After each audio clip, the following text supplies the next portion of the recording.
بحبكم في الله. هنعمل التريليتشة النهارده جميله جدا. بحبكم في الله، وحشتوني. انا بقالي كتير ما سجلتش معاكم، ما كلمتكوش بجد، وحشتوني. بحبكم في الله جدا جدا.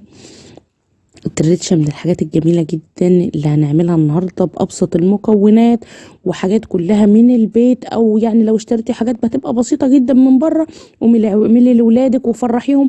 تنفع في اعياد الميلاد، تنفع في المناسبات. معانا 3 بيضات، كوبايه ونص سكر. عايزاها محليه حطي كوبايتين، عايزاها مش قوي حطي كوبايه او كوبايه ونص زي ما انا حاطه. السكر ده بس في ايديكي، عشان في ناس ما بتحبهاش محليه قوي، في ناس بتحبها محليه خالص وكده، فكل ده في ايديكي. معانا معلقه فانيليا سايله او ظرف فانيليا بودر. طبعا احنا كده حطينا معلقتين يلا خير، لو حصل كده مش هيجرى حاجه، يعني دي فانيليا اهون. وهنقعد بقى نضربه ضربا مبرحا. بحبكم في الله. كنت بقول لكم ان انا كنت وحشيني قوي قوي، وحشيني جدا بجد، مفتقداكم، مفتقده الكلام معاكم.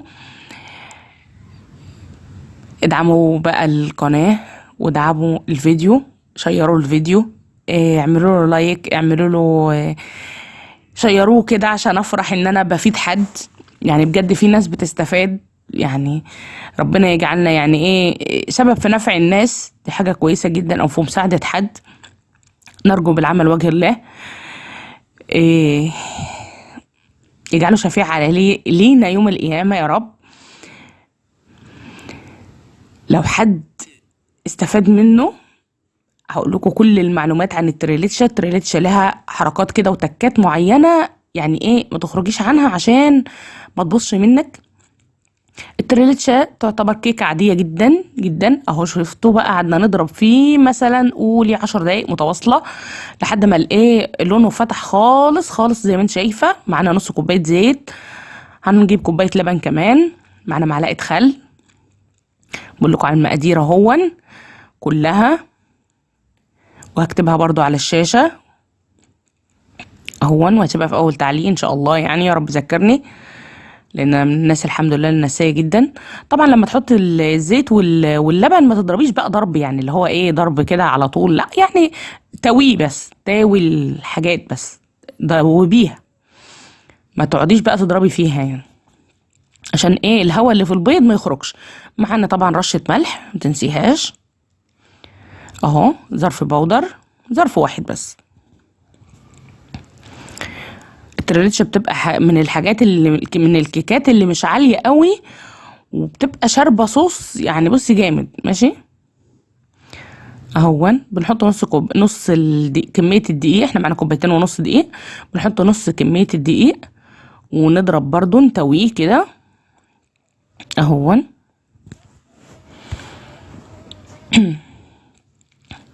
بس بنتاوي الدقيق. طبعا الدنيا اتعفرت ما شاء الله. بنتاوي بس الدقيق كده اهو ضربتين بس، بحيث انك تدوبي الدنيا في بعضها. ونحط بقى بقية كمية الدقيق، دول كوبايتين ونص.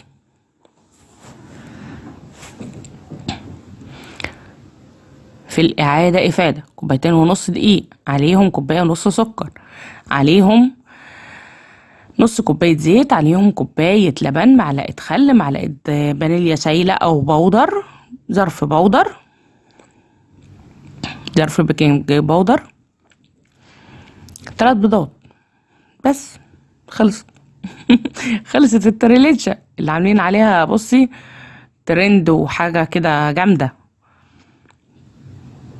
وفي الآخر قال يا اختي، كيكة شاربة لبن بس، كيكة شاربة لبن أو شاربة كريم. بعدين بقى الأسماء الغريبة بقى، تريليتشة، مش عارفة كيكة أبو عطا، مش عارفة تاني كانوا بيسموها تاني. كان في حد قايل لي اسمه امبارح كده، كان شكل اسمه غريب. لا، كيكة كيكة الحليب والكراميل، بيقولوا عليها كيكة الحليب والكراميل. بصراحة ده أفضل اسم ليها. هي في الآخر كيكة تطلع السما تنزل الأرض، هي كيكة. واحنا طبعا الحمد لله مصعبش علينا حاجة، واللي في عينين وراس يا اختي يعمل عمايل الناس. يا اختي اعمليها، القطعة يا اختي بتتباع ب30 وب40 جنيه. لما انا بعت قطعه ب30 ولا ب35 ولا كده، ولا اشتريها من بره، فانا ما بشتريهاش. بصوا انا ما ببيعهاش بس بشتريهاش برضو. انا بعملها لحبايبي بس. فهو انا بقول لكم لو هو مشروع القطعه بتتباع غاليه جدا، فلو هو مشروع بيكسب 100%، لان انت مش هتحطي فيه مكونات يعني تجيب نص السعر اللي هتبيعيه بيه. وطبعا كل لما اقتصدتي بقى في المكونات كل لما بقت اوفر لك يعني. بس كل ده بيرجع للمنطقه مثلا اللي انت فيها. زودتي خامات بقى وجبت كريمه لباني بقى، وجبت كريمه اللي هي كريمه خفق يعني، وكريم باستري وحاجات زي كده تحطيها فيها في الكريمات، هتبقى هي بصي هتديها غناوه وطعم اكتر، وكمان هتبقى اغلى يعني. فانت شوفي المنطقه اللي انت فيها ايه ظروف الناس، يعني كل واحد اضرب ظروف ناسه يعني. في ناس بتحب تشتري كل حاجه من بره، في ناس بتحب مثلا الحاجات العاليه كده يعني. فانت ارضي جميع الاذواق واعمليه مشروع، وربنا يجعله فتحه خير يا رب، وابتدي بيه كده بقلب جامد. بصوا على فكره يعني انا بعمل الكيكه على طول، دي التريلاتشا ما فرقتش عن الكيكه حاجه الا الاضافات الاخيره بس، وهتشوفوها وكلها سهله جدا جدا وكلها في البيت. وربنا يحسن ما بين ايديكم يا رب، ويكسبكم الحلال الطيب، ويغني عينينا وعينيكم عن الحرام يا رب، اللهم امين. اللهم اغننا بحلالك عن حرامك وبفضلك عمن سواك. واللي يقدر يعمل اي حاجه الوقت في البيت يعني ربنا يعينه ويعملها. اهو الحركه دي بقى بتخلي الكيكه معاكي مظبوطه، مش عاليه من جنب وواطيه من جنب، لا تخليها مظبوطه على الهوا كده، ما تنزليش البتاع لتحت، لا على الهوا كده، بحيث ان هي خطوط راحه جايه كده، تحس ان هي قد بعضها كده، بقى بتسويها قد بعضها. انا شفت الحركه دي مره في فيديو، فبعدين امال ليه بتعمل كده؟ ما بعملهاش كده، تبقى سطحها مش مساوي. وبعدين اترنها بقى بتسوي نفسها يعني، هي محترمه، وليه محترمه بتسوي نفسها على طول. وشها على طول بتساوي اهو، واخبطيها خبطتين في الارض هتساوي، تبقى 100 100. متنسوش بقى اللايك. يا رب اكون خفيفه على قلبكم، انا بهزر معاكم، بعتبركم كلكم اخواتي وحبايبي. معانا هنا كوبايه كريم شانتيه خام، بنحط عليها معلقه سكر بودر، معلقه واحده بس، عايزه اكتر حطي، مش عايزه ما تحطيش. بنحط عليها كوبايه ميه بس ما بنحطش الكوبايه كلها، بنحط كوبايه نص ونص. بنحط نص الاول ونضرب كده، نتوي الباودر في قلب السائل. ممكن تحطي لبن، ممكن تحطي ميه، بس انا بصراحه كان اللبن يعني كان دافي، انما الميه كانت بارده قوي، فحطيت لبن. ممكن هنا تحطي كمان معلقه كريم باستري، ممكن تحطي كريمه، معلقه كريمه او معلقتين كريمه يدوها غناوه اكتر. كريمه مش كريم شانتيه، كريمه قشطه يعني، قشطه قصدي، قشطه يا قشطه اهو. هنا بقى خلاص ضربنا التانية بقى وبقت تمام، حطيناها في التلاجة. دي كوبايه سكر هنرفعها على نار هاديه هاديه هاديه، ناكد على معلومه هاديه هاديه هاديه. وبعدين نحط بقى هنا نص معلقه نشا على كوبايه لبن، دي اللي هنعمل بيه الكراميل، هنربط بيه الكراميل اللي هيدينا لون الكراميل، لون التوفي الحلو اهو. دوبناه.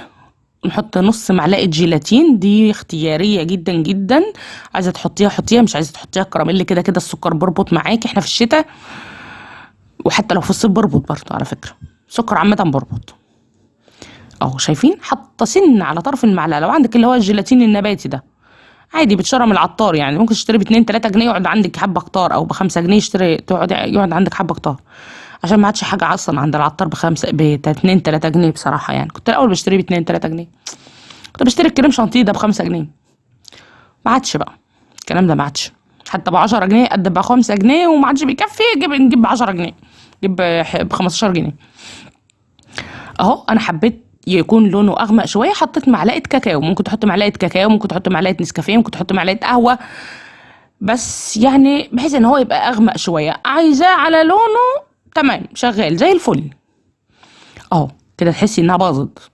تحسي كده انها باظت، لا ما باظتش. دوبي بس بقلب جامد لحد ما تفك خالص وتبقى بصي سايله وما بقاش فيها اي حاجه. دوبي بس، دوبي دوبي دوبي لحد ما تدوب خالص. جبنا بقى التريليتشا بتاعتنا، كانت بردت خالص تماما، وسبنا طبعا الكراميل على جنب برد برضو. نحط عليه معلقه بقى ايه بتاع كوبايه لبن. طبعا الناس اللي معايا من زمان تعرف ان انا بشيل وش اللبن ده بحوشه، يعني بعمله سمنه. مره على مره مره على مره، كل ما تغلي كيلو لبن شيلي الوش بتاعه. هتكوني مثلا كوبايتين 3 4، اعملي لك حته سمنه حلوه، يبقى بيتك كده مليان خير على رمضان. فاللبن ابتدى يكتر. اللبن السنه دي كان يعني ايه سبحان الله، يعني كان خفيف جدا جدا في الصيف. فبصراحه في الصيف كان يعني ما كانش عنده وش خالص. ما كانش عنده وش يوريني وشه. فهو خلاص ابتدى بقى يحلو كده ويبقى لونه فاتح ويبقى لبن. فبقينا بقى ايه خلاص كده بقينا نحوش وشه ان شاء الله يعني رمضان. هنعمل السمنه البلدي تاني كده ونملى بيتنا خير. الحاجه بره غاليه نار نار نار يا حبيبي نار. اهو بقى بنحط الكريمه كده وبنسوي وشها. بنحط بقى الكريمه كده وبعدين بنسوي بقى وشها بمسطره بقى نظيفه عادي كده، ممكن بالاسباتيولا لو حبيت لو عرفتي تظبطيها قوي يعني. ممكن بقى اللي هو ايه اي حته بلاستيك، ممكن غطا علبه السمنه دي البلاستيك اقسميه نصين، نص شرشريه ونص خليه مساوي. ما تجيبيش سكريبر من بره، اعملي بالبتاع البلاستيك دي حلوه وبتسد ومية مية. لو بتعملي لاولاد، طبعا لو بتعملي مشروع بقى يعني ايه وبتعملي للناس، فهاتي الحاجات الادوات الكويسه يعني.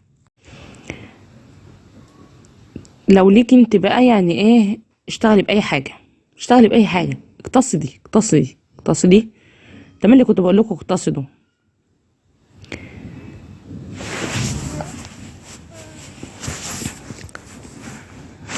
بصراحه يعني كانت ماما بقى ربنا يديها الصحه يا رب، كانت دايما تقول ايه لميها تلمك، لميها تلمك.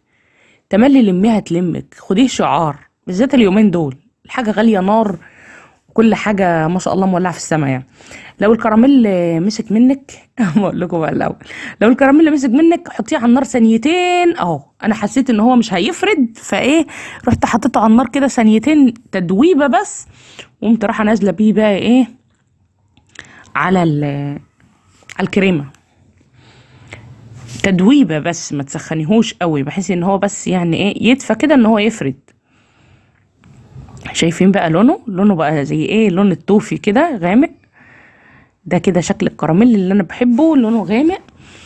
عايزاه لونه فاتح قلتلك ما تحطيش اللي هو الايه لا معلقه القهوه او مثلا نسكافيه او كاكاو، يعني ما سيبيه على كده على لون السكر، هيبقى لونه افتح من كده شويه.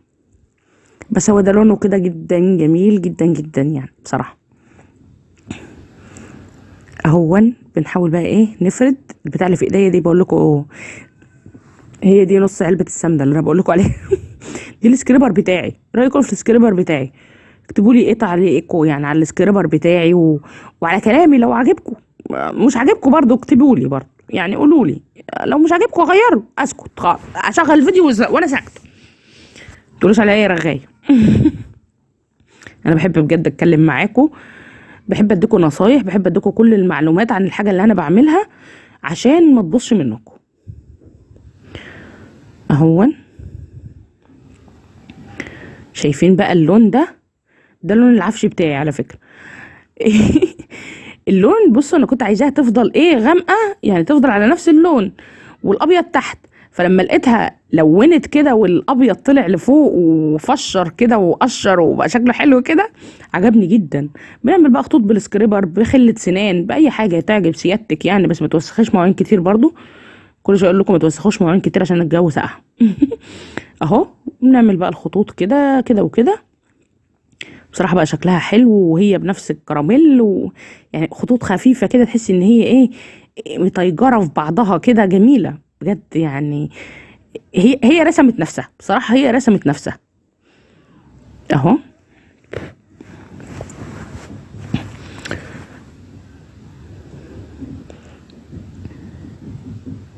بحبكم في الله. اترككم مع التريليتشا، حاجه كده في منتهى الجمال، طعمها جميل جدا.